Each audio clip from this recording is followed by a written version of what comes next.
There was something decidedly strange about one of the 3rd Division prisoners recently admitted to Walton Gaol.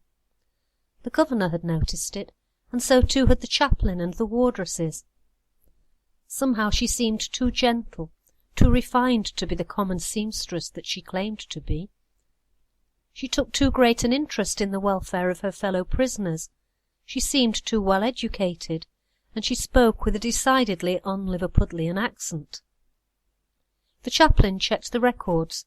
Jane Wharton had been sentenced the previous day to a fortnight's hard labour for throwing a stone at the window of the prison governor's house.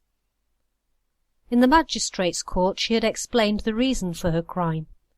She had wanted to draw attention to the inhuman treatment of the suffragettes inside the gaol.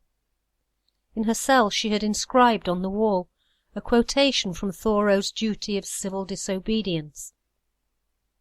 Under a government which imprisons any unjustly, the true place for the just man or woman is also in prison. On another wall she had quoted from the book of Joshua, "Only be thou strong and very courageous." They were used to suffragettes in Walton Gaol, and at first it had been quite a relief for the staff to tender this new kind of prisoner. Many were middle class, polite, and normally respectable citizens, driven to militancy by the injustice that denied women the right to vote. They were not violent. Under no circumstances would the leaders of the movement allow them to endanger life. But when argument failed and their requests for justice were denied, they had no alternative but to break the laws which had been imposed on them and in which they had no say. "We are not here as law-breakers," their leader Mrs. Pankhurst explained, "but in our efforts to become law-makers." In the last few months of 1909, however, things had become more difficult for the prison staff. Seeing themselves as political prisoners, the women demanded to be accommodated in the 1st Division, as male political prisoners were, and when their demands were refused, they had adopted a hunger strike. At first the authorities released them when they became ill, but then it was decided that it would be better to feed them by force. The methods adopted by the prison doctors were barbaric, and dangerous even by Victorian standards. A metal gag was forced into the mouth and screwed into the gums until they bled. The tubes, which were often far too thick for their purpose, were forced through the nose or down the throat, with no safeguard to prevent them from entering the lungs. Heedless of the women's choking, the doctors poured in broth, virtually drowning them and leaving them permanently injured. One of the worst cases in the country had recently occurred in Walton Gaol, where a suffragette whose only crime had been an attempt to approach the Prime Minister, Mr. Asquith, with a petition, had been handcuffed and dragged face downwards down a staircase, her head bumping on every step. It was for that reason that Jane Wharton had chosen Walton to make her protest. The chaplain walked into her cell.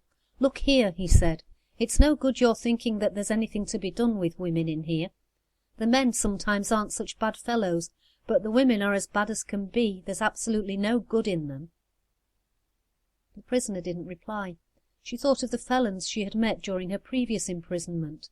She had talked with young girls who had murdered their illegitimate babies when they were no longer able to feed them, daughters driven onto the streets by their own fathers who lived off their earnings, and whose clients were often the same magistrates who sentenced them to prison for immorality.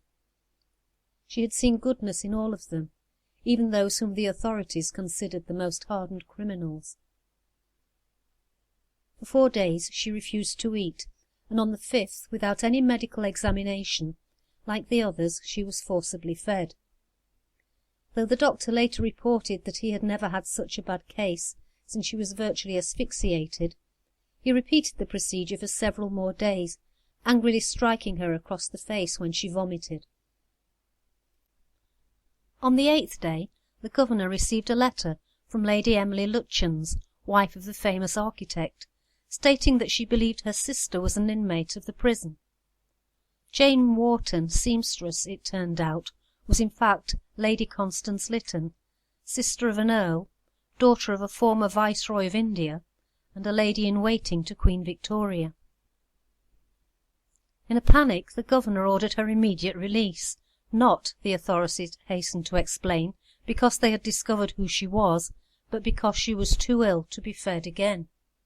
Lady Constance Lytton was a most reluctant suffragette. Though she had sympathised with their aims, she could not accept their methods.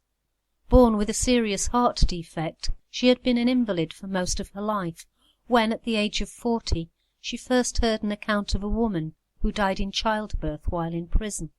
She endeavoured to discover all she could about the conditions in which poor women lived, and when she finally realised that until women could speak for themselves in government those conditions would never change, she threw herself wholeheartedly into the suffragettes' cause. Imprisoned 3 times, she was released after only a couple of days, while her fellow offenders were made to serve out their sentences. Realising that it was because of her title and aristocratic background that she had always been released early, she decided to adopt the disguise of a seamstress to prove that different standards were applied to different classes. Lady Constance Lytton never fully recovered from her prison ordeal. Shortly after her release she suffered a stroke, and though she managed to write a book in the hope of bringing about prison reform, she remained an invalid for the rest of her life. When she was asked what her imprisonment had achieved, she recounted the story of how locusts cross a stream.